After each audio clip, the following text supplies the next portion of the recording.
my message today and stimulate some conversation throughout the day as well. First, I want to thank Raquel for that warm introduction. I greatly appreciate it.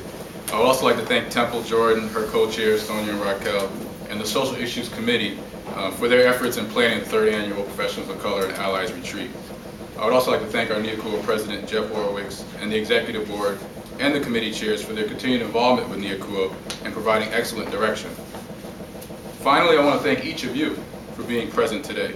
You should applaud yourself for taking the step to not be here but physically and mentally, but also emotionally, as we will spend time discussing success stories, sensitive topics, and challenges and sharing of ideas that we find captivating while offering each other best practices that can enhance our own communities.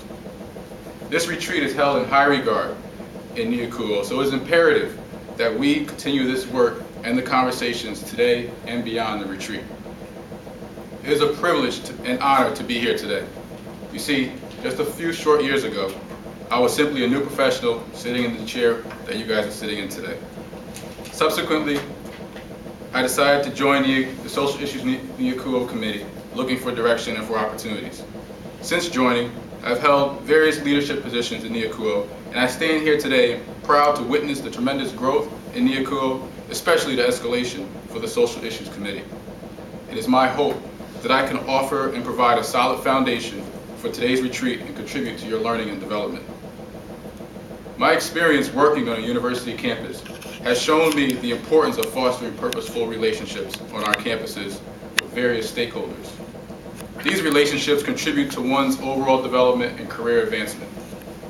This is extremely important, especially for professionals of color and allies. I want to focus my time with you on the importance of fostering purposeful relationships through the lens of mentoring. My approach to mentoring is twofold. It is important to not only have a mentor, but it is equally important to mentor students or newer professionals in the field of student affairs. To provide you with a little background, mentoring can be defined as a way of encouraging human growth. A mentor's style may range from that of a persistent encourager to one of a stern taskmaster who teaches you to appreciate excellence in performance. Whatever their style is, mentors care about you and your goals. Mentoring has a significant, long-term beneficial effect on the life or style of another person, generally as a result of one-on-one contact. A mentor is someone who offers knowledge, insight, perspective, or wisdom. Mentoring relationships can vary in two ways: formal mentoring or informal mentoring. The formal mentor may provide a structured approach to mentoring. On the other hand, an informal mentoring relationship offers opportunities to share more about yourself to your mentor. Mentors encourage professional behavior and offer friendship. They listen to personal problems, teach by example, and provide growth experiences. Mentors explain how the organization works. They coach their mentees, stand by their mentees during critical situations. Mentors offer counsel, encourage winning behavior, trigger self-awareness, and inspire their mentees. You see, a mentor doesn't always have to be someone that is the same race or ethnicity as you. Oftentimes, professionals of color search for mentors who may look like them, but this doesn't always have to be the case. This is why allies play an important role for the professionals of color. This is an opportunity for them to serve as mentors to underrepresented staff in their office or on their campus. The idea of mentoring is essential for professionals of color and allies to help establish campus relationships with colleagues and continually enhance their connections with students and staff. Oftentimes, particularly on a predominantly white campus, professionals of color find it challenging to feel a sense of belonging and connected with their community. Mentoring occupies a significant role in the development and experiences of professionals of color. Relationships among professionals of color offer these professionals opportunities for growth and advancement that might otherwise pass by. Oftentimes, professionals of color are underrepresented in department staffing and thus need the additional support from a mentor who can be visible and accessible. Moreover, networks and mentoring relationships can be a source of social capital among professionals of color. In many respects, this type of capital is just as important as any relationship, professional development, education, or the letters behind our name. Social capital in the form of these relationships helps level the playing field for professionals of color to help ensure equal opportunities in all aspects of student affairs, including job opportunities, awards, professional development, or other forms of growth and development. This is why I believe it is imperative for professionals of color to take the extra time to create and foster these relationships. Additionally, it is even more important to consistently have the support of allies who understand some of the challenges that professionals of color encounter on your campus, so they can serve as a resource and possibly a mentor for you. In the end, these mentoring relationships should help create more opportunities, exposure, and contribute to the success you will have in your career. Let me first share my journey with you, which will highlight why I consider establishing effective mentoring relationships as an important component to our overall development. You see, as a freshman at a predominantly white, four-year public state institution, I was someone who needed the relationship from a mentor and needed positive role models to admire so I can aspire to greatness, personally, professionally, and at that time, academically. I was fortunate to secure a mentor during my freshman year. This individual devoted countless hours to help develop and mold students of color at my undergraduate institution. He fostered the importance of mentoring and positive role modeling in each of us, and each of us greatly benefited from that experience. Because of his ability to mentor and role model positive behavior, I was able to reach my highest potential and grow into an effective student leader. This approach to fostering purposeful relationships was embedded into my development throughout college. It demonstrated the greater importance of relationship building, displaying a positive image as a person of color, and the standard for developing holistically. I am very grateful for this experience because it prepared me not only for graduate school, but professional work, and it created a blueprint for my career. Because of my undergraduate experiences, being mentored, and also being a member of an influential student organization for men of color called MAILS, Men Achieving Leadership, Excellence, and Success, I became inspired and determined to be a mentor and role model to students. I also understood the importance of mentoring and seeking new mentors as I advanced beyond my bachelor's degree. I was determined to be a mentor and secure new mentors that embodied the values and characteristics my undergraduate mentor personified. My mentor just demonstrated a willingness to go above and beyond. He always inquired about our grades, stayed abreast on family situations and friendships, and encouraged us to get involved in student life. My mentor was always available and accessible to me whenever I needed to discuss or share a life experience. He prepared us for internships, career fairs, and making sure that we had an updated resume and cover letter. These are only a selected few examples of how he prepared and mentored myself and others, which was helpful to our overall college development and growth.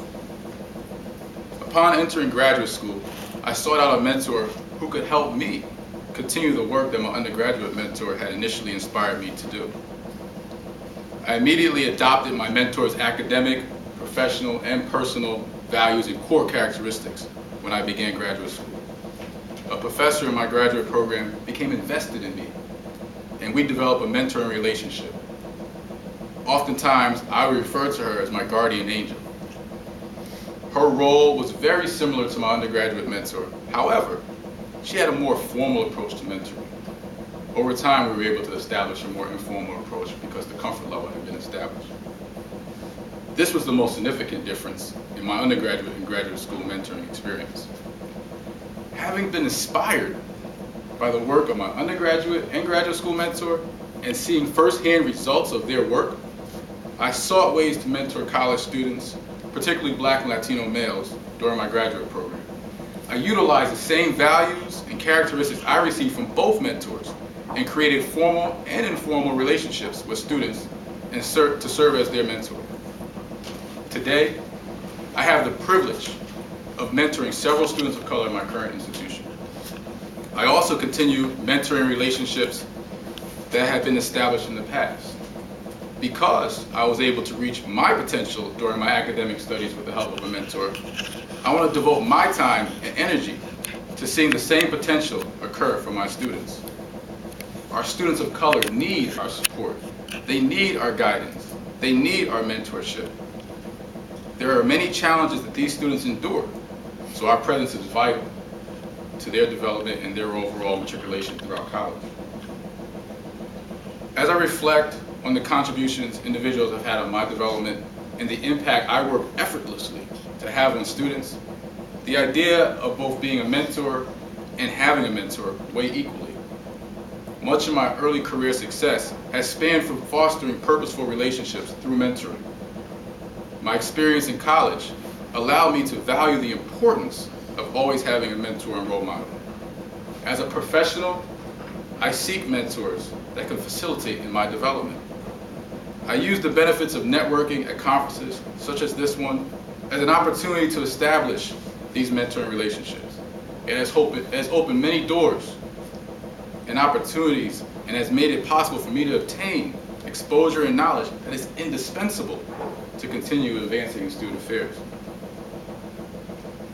Along my journey, many people were influential and contributed to my development, but also my thoughts, values, and beliefs. As of recent years, and like many others, I have been inspired by our President, Barack Obama. Obama has offered hope for our generation that we too can achieve anything we put our mind to. One quote in particular stood out to me during a speech Obama gave in his campaign. Obama stated, "We need to internalize this idea of excellence. We need to internalize this idea of excellence. Not many people spend a lot of time trying to be excellent." As student affairs professionals, we should challenge ourselves to be excellent mentors to students and securing excellent mentors for our own professional development. Excellence is defined as the ability to excel or perform highly consistently.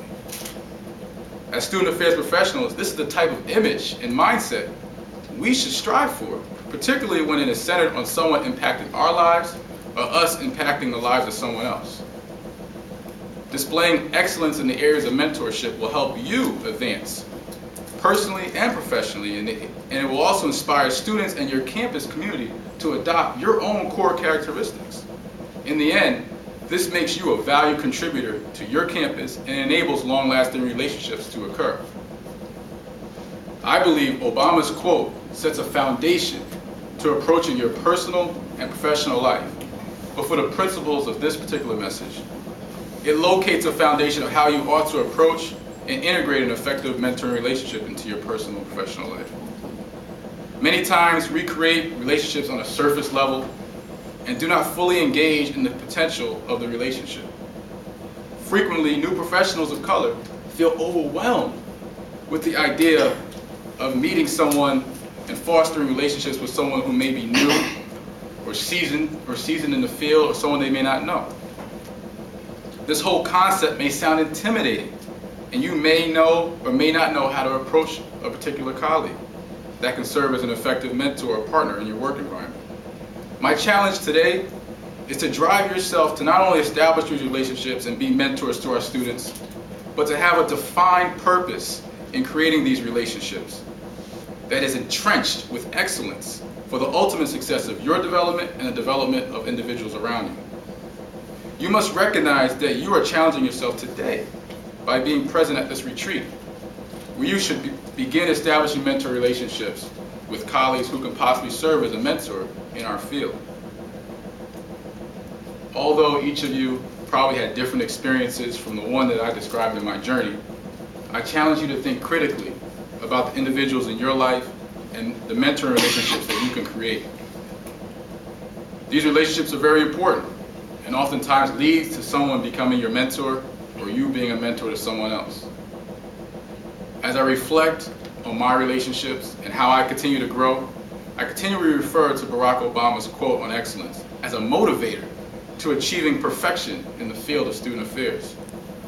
As I continue to do our work as student affairs professionals and creating new mentoring relationships, both as a mentor and also securing a mentor, I strive to implement excellence in a process that I call the 10 steps to excellence. First, your enthusiasm will drive you and others to excel. Your ability to foster relationship building and secure effective mentors is founded on the enthusiasm you present to others in your work. Secondly, you must X-ray your life and ascertain what the picture says. This will help paint a picture of where you are and where you need to be in order to achieve your goals and build effective relationships. With consistent assessment and evaluation, you will be able to establish attainable goals and relationships. Always remember, it is important to understand yourself thoroughly. You gotta understand yourself thoroughly before you can effectively partner with someone else and create those everlasting and purposeful mentoring relationships. Thirdly, you must challenge yourself to your highest potential. It is important to step out of your comfort zone and challenge yourself in working and creating relationships with others. Many times, individuals of color tend to group themselves together. It is a comfort level. But it is important to broaden your relationship scope and challenge yourself to create diverse mentoring relationships.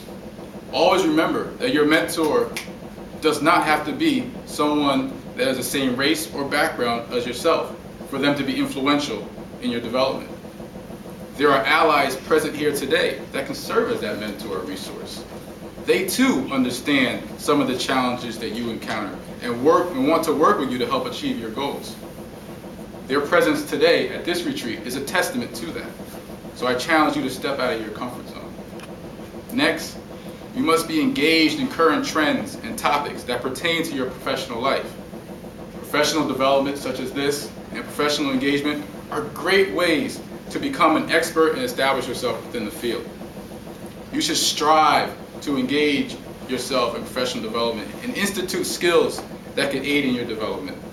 It is important to be abreast on topics and current trends in student affairs for conversation purposes when creating these mentoring relationships. A mentor or mentee will want to be influenced by topics or ideas you can bring to the table. Being engaged only enlightens your understanding and knowledge. The fifth step in achieving excellence in securing mentoring relationships is listening. You want to listen to others who can share experiences and wisdom.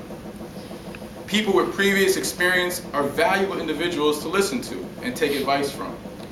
Their knowledge and experience will help you develop a plan to excel.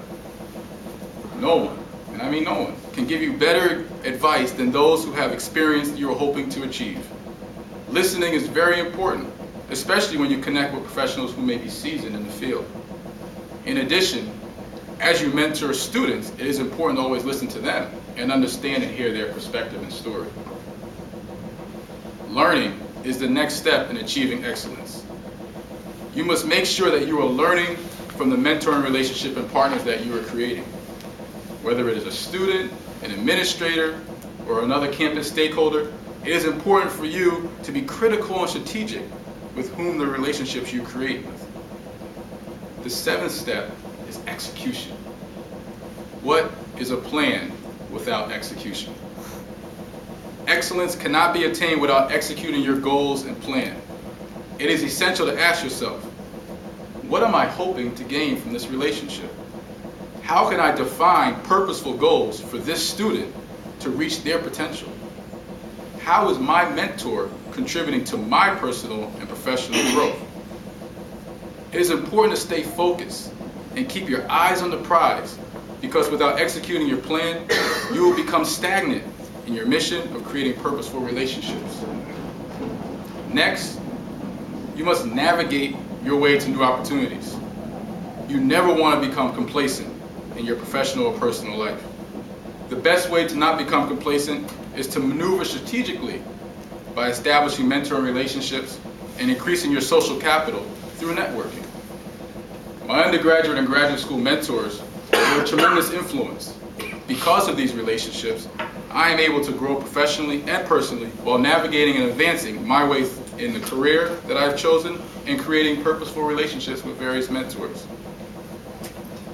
As leaders of this generation and role models of today, and for many of our students, we must effect positive change in our campus community. While change is the ninth step to excellence, it is something that should be embedded in each step towards excellence. If we as student affairs professionals do not provide change to our campus community by partnering with individuals that can assist as change agents, then who will? Finally, the 10th step to achieving excellence in fostering purposeful relationships is encouragement. There is nothing more rewarding than receiving encouragement from your mentor or encouraging your mentee. Too often, we are caught up in the day-to-day hustle and bustle of completing projects, assignments, attending meetings, that we spend very limited time encouraging each other. Encouraging each other, especially encouragement that comes from a mentor or us encouraging a mentee, is very important to relationship development. We need to make sure that we are consistently creating a sense of encouragement among our students and colleagues and promoting the encouragement we all need to develop and succeed in our work. As we become more experienced personally and professionally, we must take time to encourage our students and inspire them to achieve the excellence in the classroom and also outside of the classroom. As competent student affairs professionals that you are, I challenge you to continue creating and fostering purposeful relationships through the lens of mentoring. I challenge you to embody the principles, experiences, and wisdom instilled by seasoned professionals who can influence your personal and professional life. I challenge you to make an impact by mentoring a student who needs the support and guidance to develop and succeed. As professionals of color and allies to our campus communities, if we do not commit ourselves to excellence in our work, in our relationships, then we will miss out on the developmental opportunities and the likelihood to being exposed to various career possibilities which will enable our growth and advancement. So to my friends and colleagues here today, I challenge you to internalize this idea of excellence and make it an integral ingredient to the relationships you foster in your personal and professional lives.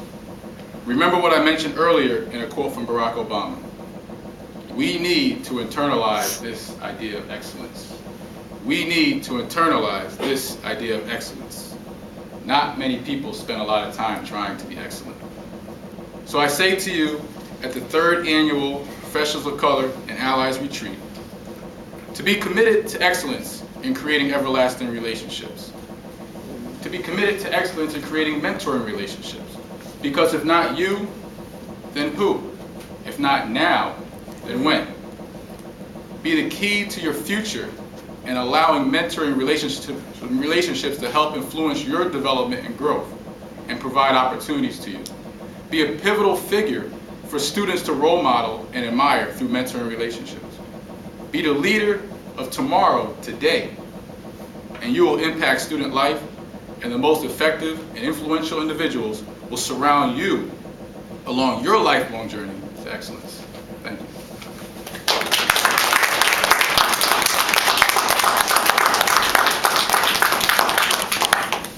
I told Temple that I would take any questions or comments, or if anybody had any questions at this time.